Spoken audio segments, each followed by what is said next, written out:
Well, hello again. We're back in the pilot's lounge again, exchanging stories, telling tall tales, and some of the tall tales that came from my experience in flying came with charter flights because I've dealt with a mixture and a motley assortment of people. Anybody could afford to fly the airplane or charter the airplane, okay, I had to fly them somewhere.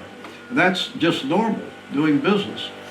But some of my most unusual charter flights, and one of them I can remember real easy, was the flights down in the Waterford Park racetrack. This was on the bend in the river, the Ohio River, in West Virginia. And it was a small racetrack, and a lot of things happened there with fixing races and all of that. But we flew right and landed right inside the racetrack. And I flew three gentlemen who were professional gamblers, I later found out. And after a couple of trips there, they wanted to, after the races were over, they wanted to fly over to Wheeling, West Virginia, because there was an illegal gambling joint there. And it was in the back of a restaurant called Billy's, right in downtown Wheeling, West Virginia. And the reason they wanted to go there was that there they played an unusual dice game it's an unusual Greek dice game called Barboot. And the house promotes the game, but the players roll the dice against each other. And the only way the house makes any money, they take 5% of the pot. Well, there was big money being gambled in there. These guys wanted to get in on the action. But one of the dealers stood out. Of course, I was a people watcher. I didn't want to get in. I didn't have any money to gamble. So I just would watch these guys. And one guy caught my interest, was the dealer. And his name was Jocko. That's all I ever knew. No last name, no nothing.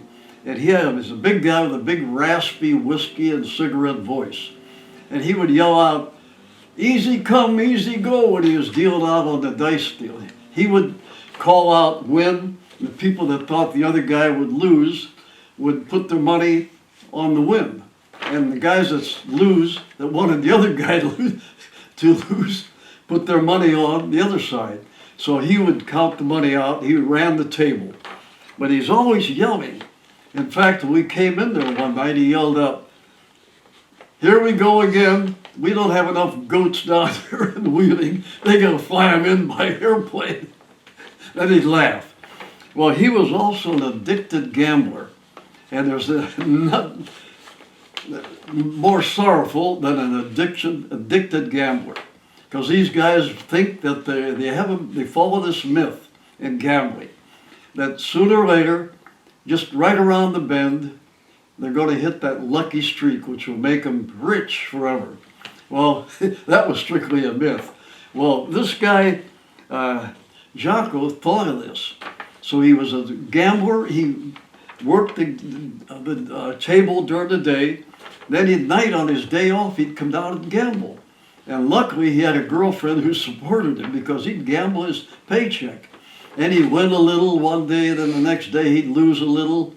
And he'd always be out there yelling, "Easy come, easy go." Well, this one night when I took these guys there, and I'm sitting there watching the game and people watching, and Jocko hit a lucky streak.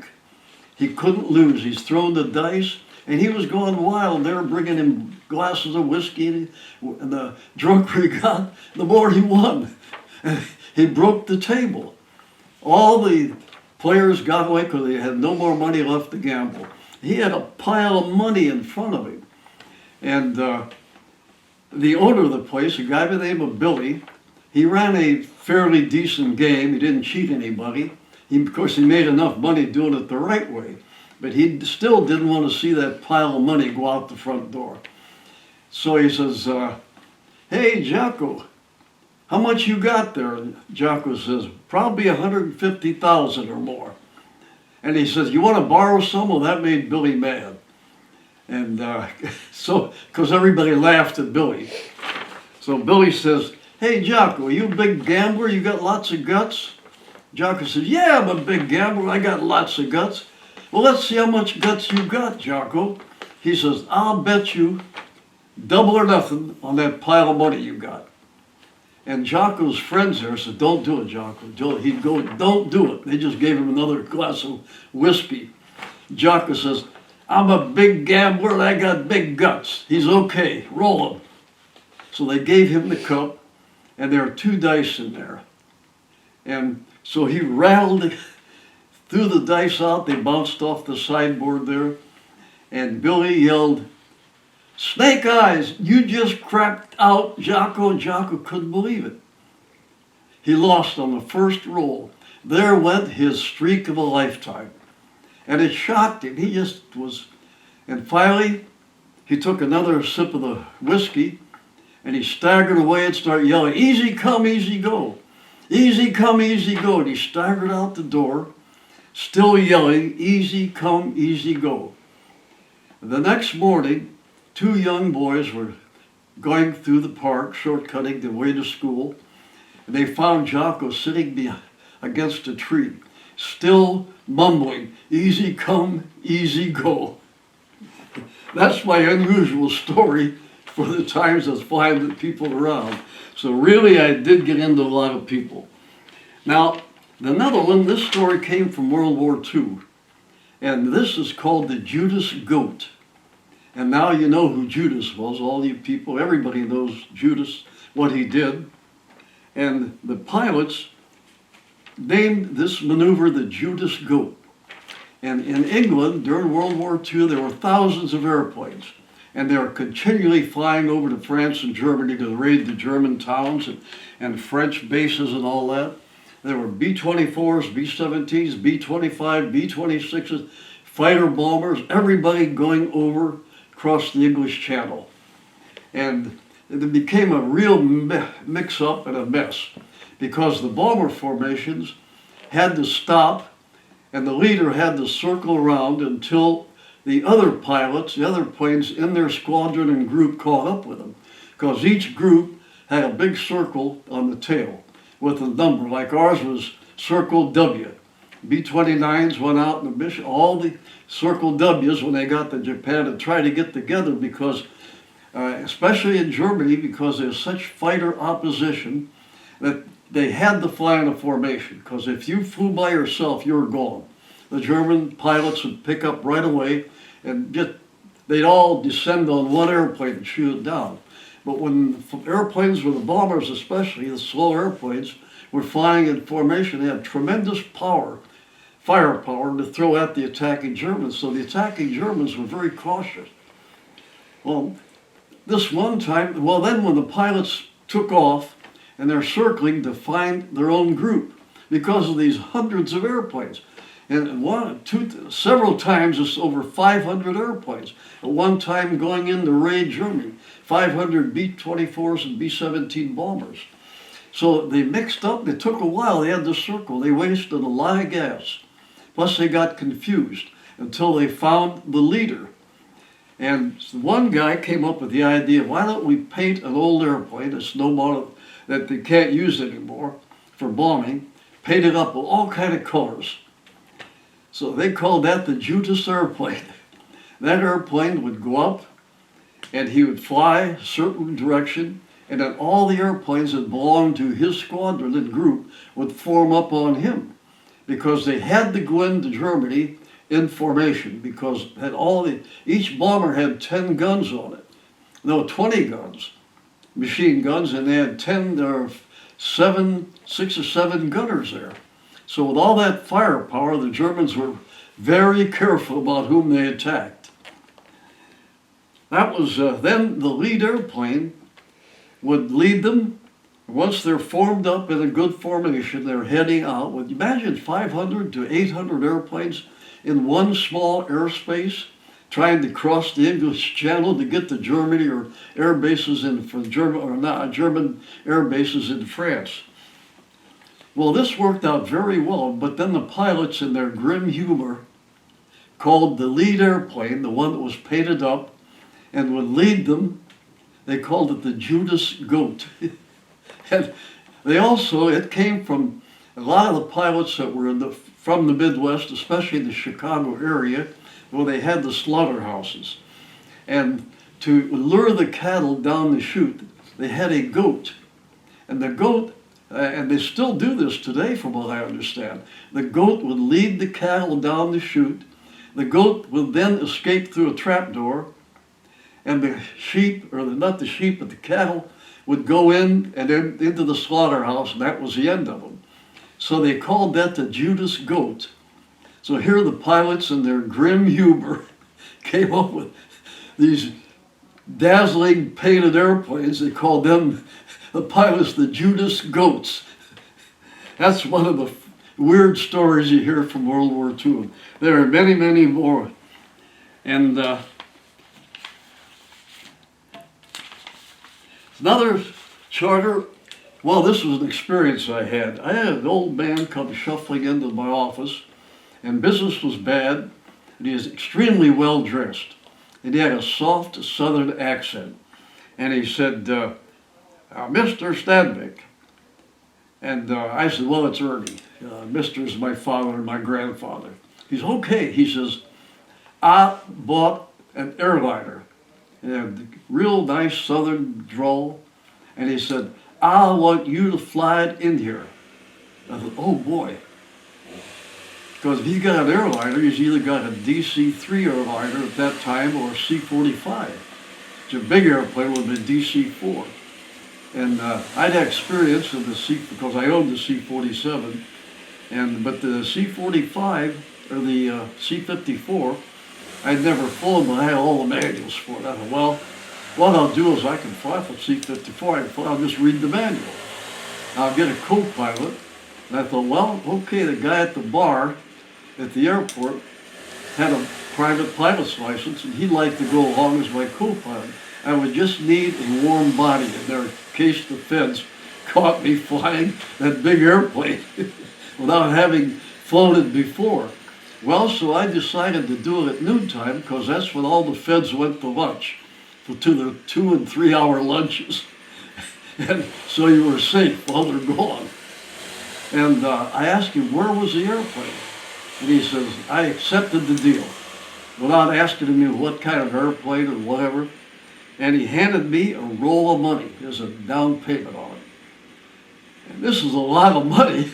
And here business was bad. I was just sitting at the terminal waiting for some business. And this guy walks in. And then I said, where's the airplane? He said, it's down on that little airport off of Route 62. Oh, I knew the airplane. What did I get myself into? But then I thought of that wad of money in my pocket, and I couldn't turn it down. And I said, is it that bamboo bomber down there? There's an airplane built by Cessna. It was a twin-engine trainer, but it was made with wood spars, and it was fabric. And it was a World War II trainer to train twin-engine pilots. And this one somehow survived an aviation cadet banging on the runway on his practice landings. But I knew that airplane. I knew the guy who ran the airport and the maintenance shop there. He had a reputation in the aviation business of he would never steal a loaded boxcar or a red hot stove. That's about all he wouldn't steal. And he says, I said, who did the maintenance? He gave me the guy's name. I won't say it because I know his son-in-law. Anyway, so I said, well, what? He said, well, it just came out of maintenance. He did the inspection. And I says, yeah. And I was getting real suspicious now. Then he says, it was really a good inspection. He did a wonderful job maintaining it because of the high bill he gave me. I said, he charged you a lot of money? Yeah. Oh my. I didn't want to lose that down payment and the rest of the money I was going to get just to go down to Louisville, Ohio, right east of Canton, and pick up that airplane. So he's, okay, I'll drive you down there. So on the way down to the airport, he said, you know who owned that airport? I said, no, who? He says, well, the family of Capone, the big mafia boss in Chicago that wound up in prison and killed many, many people. His family owned that cousin. Oh, what else could happen? So I go down there. I take my screwdriver so I could inspect the airplane. It surely was the airplane I thought it was. patches on the fabric. And I was looking at all the engine, trying to inspect it, give it a very good pre-flight inspection. And the guy who did the maintenance came out, and he started shouting and yelling at me. I told you the last time that you come down here again, I'm going to get you with my shotgun. I'm going to put rock salt in there, and boy, I'm going to put it into your backhind, and you're going to run. Because what happened, about 6 months before, I went and repossessed an airplane off his airport. Well, that made him mad. So he threatened me several times on the phone.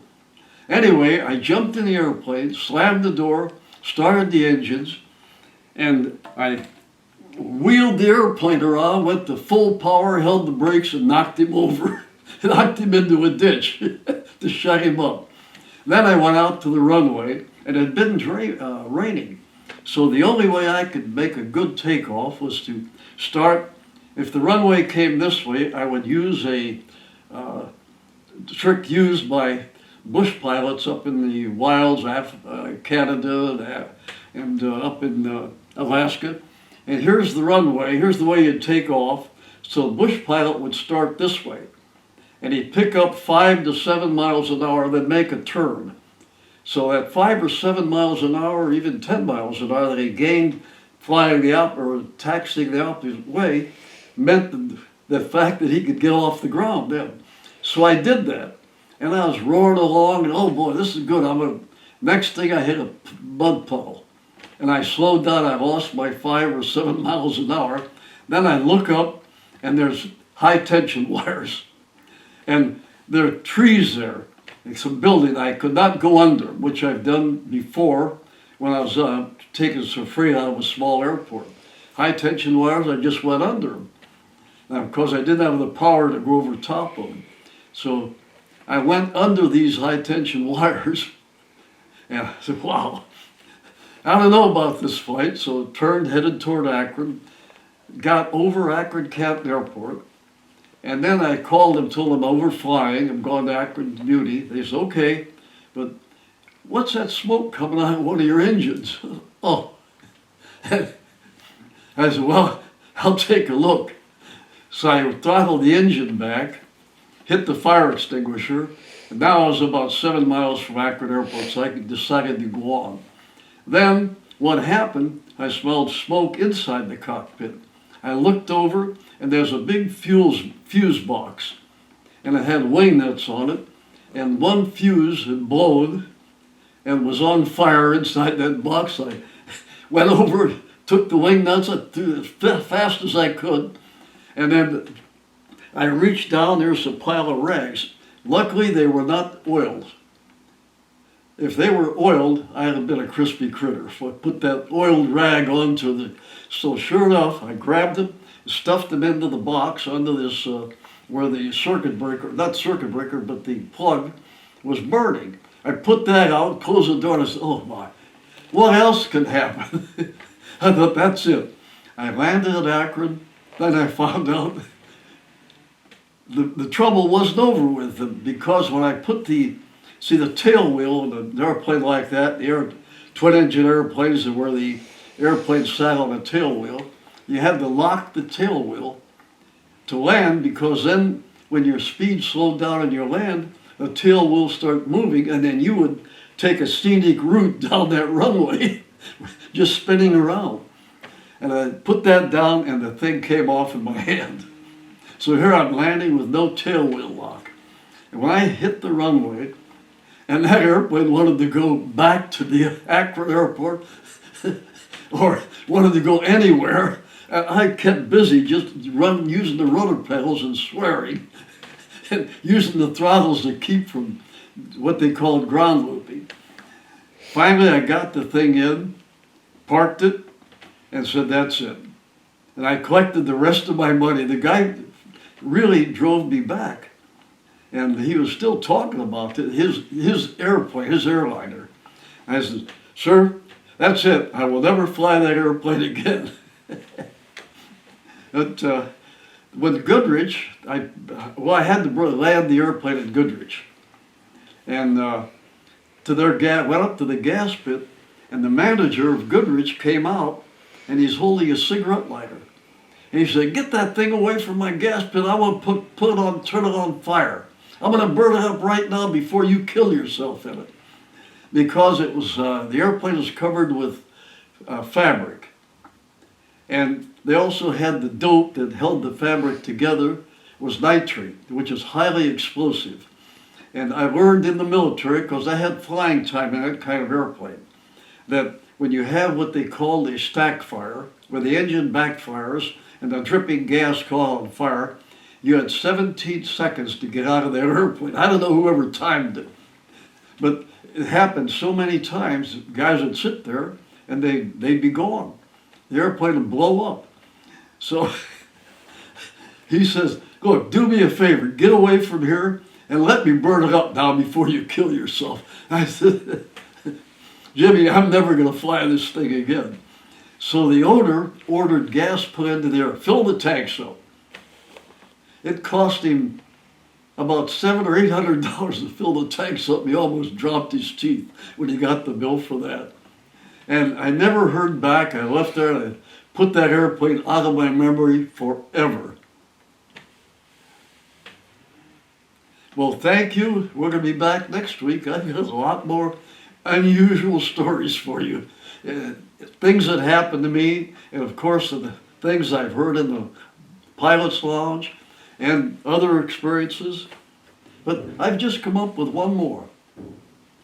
We're flying scheduled for General Motors out of Youngstown, flying C-45s, and there was one of my pilots, and he had a co-pilot with him, and they called me on the frequency, and they said, "We're on fire."